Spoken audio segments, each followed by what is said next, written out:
Well, with flipping, I made a lot of money flipping houses. It wasn't, and it was post, kind of, it was in the beginning of the recession. So where I made the most money flipping was 2009, 2010, where I could find inventory. Inventory was everywhere. And honestly, my issue wasn't the contractors and the teams. I had full acquisition teams. We had two acquisition teams that were running around with generating 1,700 leads a year.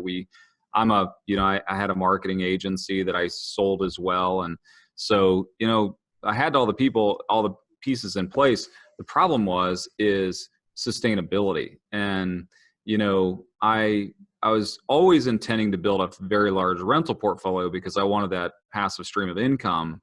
And flipping was just a means to get me to a larger amount of capital that I could turn around and put it into, so to answer your question, it's really two reasons. Number one was sustainability. The market got tight.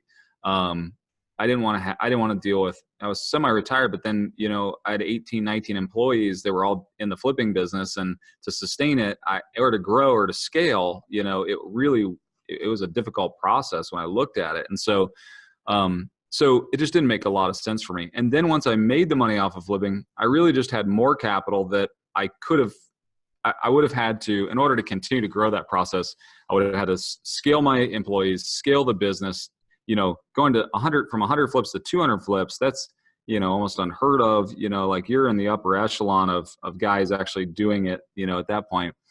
And then your liability, if you've got 30 or 40 houses you're sitting on at any given time, carrying costs are a problem. And, every problem as you grow scaled with it. So the problems at flipping 20 houses were 5 times that when you got to 100, and would be twice that much if you got to 200. So it just was unsustainable for me. And then I had the capital from selling businesses, had the capital from flipping houses.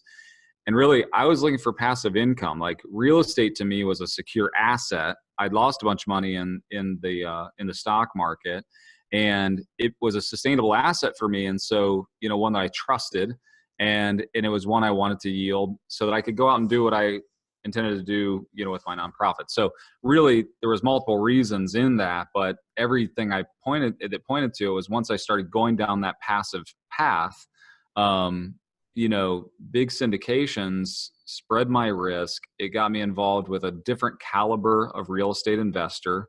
And it just made sense for me, and it gave me a long-term return. So.